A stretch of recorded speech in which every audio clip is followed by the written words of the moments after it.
Bonjour et bienvenue dans cette vidéo sur les plateformes de livraison en restauration. Aujourd'hui, nous allons voir tout ce que vous devez savoir si vous comptez vous lancer avec des plateformes comme celle-ci ou si c'est déjà fait. Nous allons aborder beaucoup de détails différents sur le fonctionnement de ces plateformes et nous allons également aborder tous les aspects qui tiennent à la qualité, ce que vous devez prévoir et également sur la rentabilité de travailler avec de telles plateformes. Je vous garantis que certains points vont vous surprendre. Sans plus attendre, commençons par les bases. Une plateforme de livraison est une application ou un site internet qui va mettre à disposition de restaurateurs sa visibilité. Cela se présente comme une place de marché sur lesquelles le client pourra voir tous les restaurants qui sont disponibles dans sa zone de chalandise, donc autour de lui, où il y a des livreurs qui pourront faire une distance suffisante pour transporter la nourriture depuis le restaurant jusqu'au client. Le client verra apparaître les restaurants qui se trouvent donc dans sa zone géographique, mais aussi en fonction de ses préférences, en fonction également des performances du restaurant, que ce soit au niveau des tarifs, au niveau de la notoriété, donc des notes et des commentaires que laissent les clients, mais également en fonction de ses produits, et aussi en fonction du partenariat éventuel qu'il peut avoir avec la plateforme.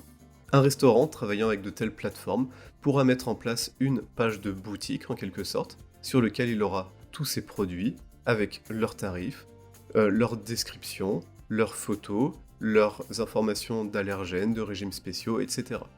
Le restaurateur pourra mettre en place des formules plus avantageuses pour les clients, et également pourra faire des promotions, donc proposer certains niveaux de remise à ses clients en fonction de certains critères. Nous y reviendrons. À partir de là, un client pourra passer commande sur cette plateforme. La plateforme enverra la commande au restaurant et au livreur. Le livreur ira chercher le produit dans le restaurant et le livrera au client. Le client payera à la plateforme qui, elle, rémunérera le livreur et le restaurant, moins bien sûr ses frais de fonctionnement que l'on va appeler commission. Vous voyez apparaître à l'écran le processus de commande en détail. Donc en numéro 1, le client qui passe sa commande. En numéro 2, la plateforme qui elle envoie la commande au restaurant et au livreur. En numéro 3, le restaurant qui donne la commande au livreur. Et le livreur, enfin, qui livre au client. Donc on peut voir que c'est une relation avec 4 parties. La plateforme, le client, le livreur et le restaurateur. Et pour le processus de paiement, le client rémunérera en premier la plateforme, puis la plateforme, dans un deuxième temps, viendra rémunérer le livreur et le restaurant. Quand on souhaite se lancer avec ce type de plateforme, il y a un processus à suivre. Dans un premier temps, il va y avoir un contact avec cette plateforme qui vous enverra un contrat à signer. Ce contrat stipulera toutes les conditions et surtout les tarifs. Il peut y avoir des tarifs de lancement pour l'envoi de matériel et il y aura également les conditions au niveau des commissions. Nous reviendrons un petit peu plus tard sur les commissions. La plateforme pourra éventuellement après vous envoyer un photographe. Soit à vos frais, soit ils participent aux frais, soit ils peuvent même être gratuits dans certaines situations. Ce photographe prendra des images de chacun de vos produits et vous les fournira.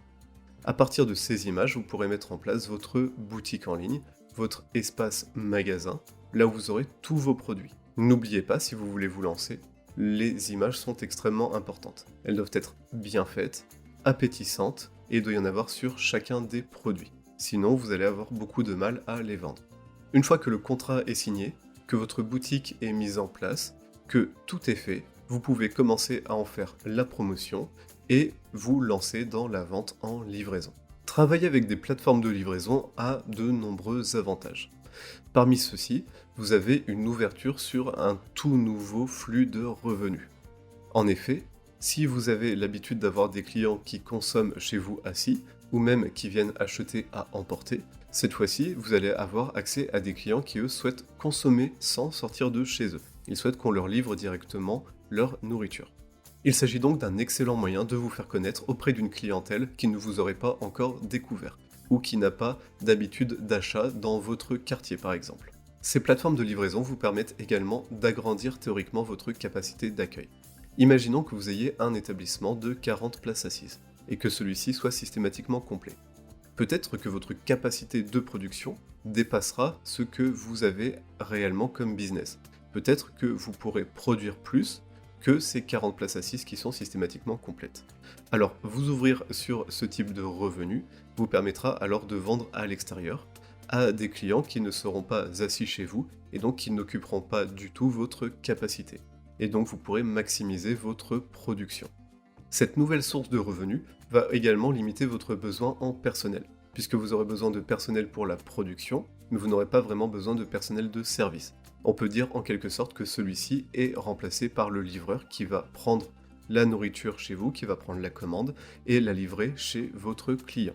Il faut également savoir que les plateformes de livraison, si vous avez un profil qui leur est attrayant, qu'ils pensent pouvoir développer leurs affaires avec vous, ils peuvent parfois vous proposer des partenariats spéciaux. Ces partenariats sont des conditions qui viennent modifier le contrat d'origine, qui vous sont un petit peu plus avantageuses. Ces partenariats auront l'avantage d'augmenter vos revenus, puisque vous aurez une meilleure visibilité auprès de la clientèle. Ils auront également l'avantage de baisser vos coûts, puisque vous aurez en général des commissions un petit peu plus basses.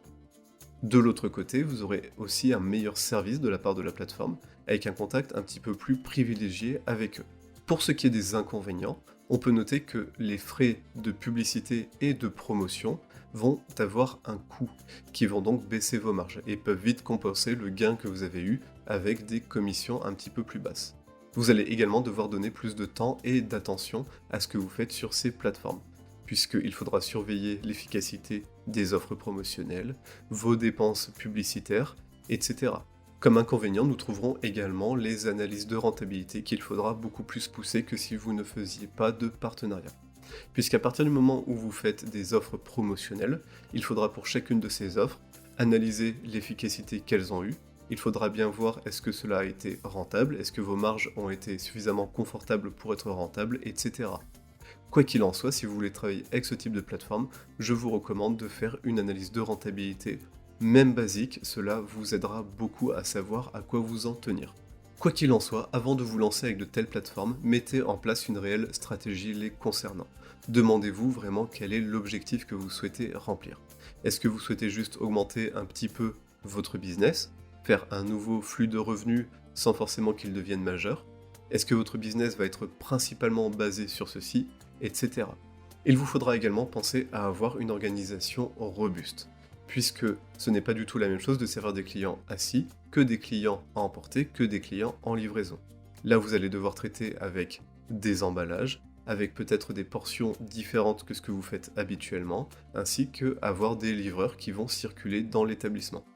Votre établissement ne sera peut-être pas fait d'origine pour accueillir des livreurs. Alors comment est-ce que vous allez fonctionner?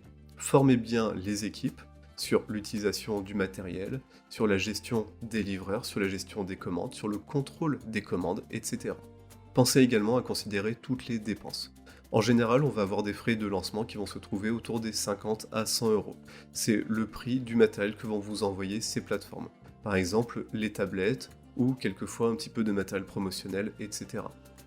Si vous voulez accepter les tickets restaurants, ce qui semble être plutôt une bonne idée puisque beaucoup de clients payent en tickets restaurants sur ces plateformes, il faudra prendre en compte dans votre étude de rentabilité que vous aurez des frais de tickets restaurants de 3 à 5%, comme vous en avez pour les clients sur place. Vous aurez également des frais d'emballage.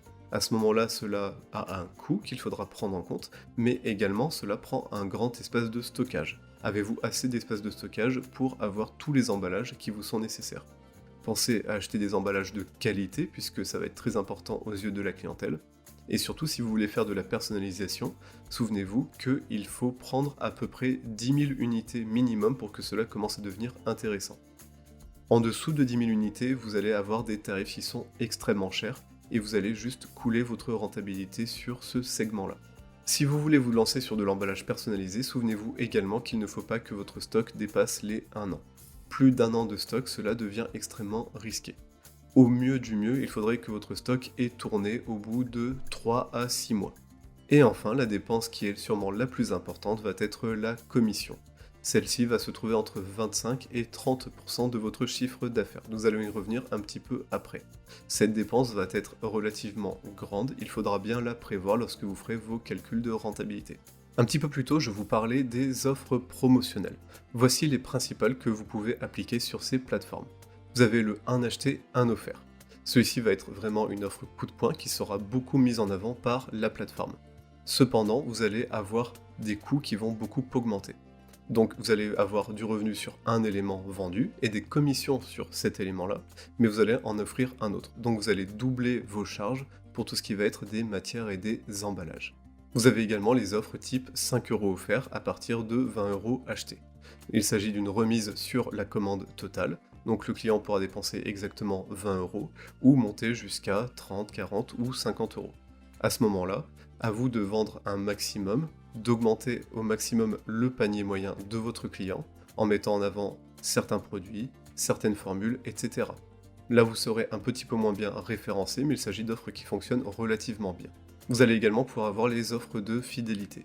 Par exemple, 15 € offerts au bout de 10 commandes dépassant les 20 €. Ici, vous allez avoir un très bon contrôle de votre rentabilité. Cela va encourager la clientèle à passer commande, mais par contre, vous allez avoir des clients qui ne vont jamais dépasser ce seuil des 10 commandes de plus de 20 €. À ce moment-là, vous ne verserez aucune remise. Cela peut être relativement intéressant à appliquer. Là, vous serez cependant moins bien référencé que les précédentes. Et enfin, une offre intéressante peut être offrir 10% sur la première commande ou 5 €, quelque chose comme cela. Cela va attirer de nouveaux clients, vous permet également de bien contrôler la rentabilité, mais cela ne va pas forcément être très juste avec vos clients fidèles puisque eux ne bénéficieront pas de remises de ce type-là. À vous de voir ce que vous préférez appliquer. Quoi qu'il en soit, les plateformes vont beaucoup vous encourager à faire des remises promotionnelles. Cela leur permet d'avoir une meilleure notoriété, un meilleur trafic et d'attirer des clients chez eux plutôt que chez leurs concurrences. Quoi qu'il en soit, ils auront tout de même des commissions sur les ventes qui sont effectuées. C'est vous qui allez subir surtout la baisse de marge. Donc encore une fois, j'insiste, réalisez bien vos études de rentabilité et suivez bien les performances de vos offres pour être sûr que cela ne vous met pas dans le rouge. Parlons maintenant des commissions des plateformes de livraison. Ces plateformes vont mettre à votre disposition leurs livreurs, leur notoriété, leur système informatique, leur application, etc. Cependant, en échange de ces services-là, ils vont vous demander de leur verser une part du chiffre d'affaires que vous réalisez en travaillant avec eux. Ce taux de commission est déterminé par un contrat qui est signé entre vous et la plateforme lorsque vous décidez de vous lancer avec eux. En général, ce taux commence à 30% du chiffre d'affaires et peut être négocié jusqu'à 25%, parfois même en dessous, mais là il faut être un groupe qui a relativement beaucoup de poids dans l'industrie. Ces négociations peuvent se faire avant la signature du contrat initial ou après si jamais vous avez de meilleures performances que ce qui est prévu, ou si vous voulez proposer des dispositions particulières. Parfois même, les plateformes viennent vous voir d'elles-mêmes pour vous proposer de développer un partenariat avec eux. Cependant, faites très attention. Lorsque l'on parle d'un taux de commission de 25 ou de 30%, il peut être basé sur votre chiffre d'affaires hors taxe, mais parfois il peut être aussi basé sur votre chiffre d'affaires TTC, ce qui peut beaucoup changer la rentabilité que vous allez attendre d'une telle opération. C'est une information que vous pouvez obtenir soit en relisant le contrat que vous avez signé avec la plateforme, soit en posant la question au référent qui vous a été attribué. Vous voyez apparaître à l'écran une étude de rentabilité sur un ticket vendu à 100 € TTC. Nous sommes uniquement sur de la nourriture. Nous avons donc appliqué un taux de TVA à 10%, ce qui nous fait une TVA collectée à 9,09 €. 100 € moins 9,09 €, nous obtenons un revenu hors taxe de 91,91 €. Pour le coût matière et le coût des emballages, j'ai fait 30% du revenu hors taxe, ce qui est relativement correct. Nous obtenons donc 27,27 € de frais directement imputables à cette commande-là. Voyons maintenant ce que nous obtenons sur le taux de commission. Donc si l'on part d'un taux de commission à 30% appliqué sur le TTC, 30% de 100 € TTC, cela nous fait une commission à 30 €. Si l'on calcule la marge totale en déduisant tous les coûts que nous avons vus, nous obtenons 33,64 €. Il reste donc 37% de notre revenu hors taxe. Si nous appliquons maintenant le taux de commission de 30% sur notre revenu hors taxe, nous obtenons 27,27 €, ce qui nous fait donc une marge de 36,36 €, soit 40% du chiffre d'affaires hors taxe. Ainsi, nous avons près de 2,50 € de différence de marge sur la commission qui est appliquée sur le TTC par rapport à celle qui est appliquée sur le hors-taxe. Cela est relativement important lorsque l'on parle d'un revenu de 90 €. Nous sommes à plus de 3 ou 4% d'écart. C'est relativement important, surtout lorsque l'on est dans la restauration et que l'on souhaite faire le plus d'économies possible tout en maintenant un bon niveau de qualité. Je vous invite donc à faire très attention. Un taux de 30% annoncé vous invite à penser qu'il sera appliqué sur un montant hors taxe. Si par contre il est appliqué sur un montant TTC, eh bien environ vous serez 10% plus cher en termes de montant sur la commission que ce que vous n'auriez réellement pensé. Lorsque vous faites vos études de rentabilité, pensez également qu'il faudra prendre en compte toutes les autres charges. Les salaires, les loyers, les assurances, les énergies, etc. Pour vous, le niveau de rentabilité va beaucoup dépendre de la stratégie que vous souhaitez adopter. Est-ce que votre établissement va fonctionner uniquement sur de la vente en livraison, comme pour une dark kitchen? Est-ce que vous souhaitez que ce soit simplement un complément de revenus? Est-ce que vous souhaitez vous mettre un petit peu entre les deux, c'est-à-dire avoir un établissement qui va faire beaucoup de livraisons mais qui ne fera pas que ça? C'est à vous de prendre la décision. Quoi qu'il en soit, il faudra que vous réalisiez vos études de rentabilité, c'est extrêmement important. Cela vous permettra d'avoir une idée de combien vous pouvez vous attendre à gagner en utilisant ces plateformes. Et au mois par mois, analysez vos revenus, vos coûts, vos marges pour prendre les décisions qui s'imposent. Ce que font beaucoup d'établissements, c'est de faire une offre qui est spéciale à ces plateformes, qui est vraiment particulière à celle-ci. Donc elle revoit soit les tarifs par rapport à leur carte, souvent ça va être des tarifs plus élevés, ça va être également des portions qui sont un petit peu différentes.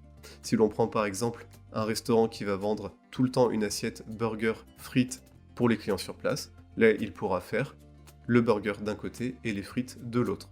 Ce sont que des choses qu'il faudra mettre en place, qu'il faudra penser à l'avance. Et bien sûr, je reviens sur l'organisation opérationnelle, qui ne devra pas venir perturber ce que vous faites de manière habituelle. Ce qui est le plus important, c'est votre activité principale. Si votre activité principale est de servir des clients sur place, ceux-ci doivent passer en premier. Si vous souhaitez que votre activité habituelle soit la livraison, eh bien à ce moment-là, poussez tout sur la livraison. Un autre point très important va être les demandes de remboursement.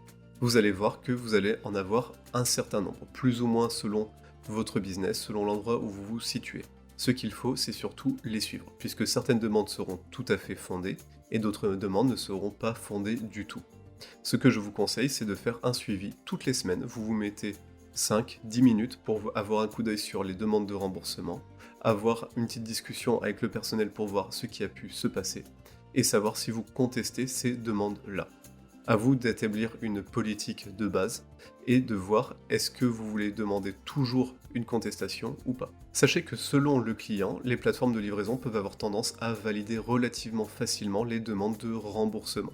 Si la plateforme voit que le client ne fait pas beaucoup de demandes de ce type-là, elles vont pas forcément beaucoup regarder dans le détail ce qui a pu se passer.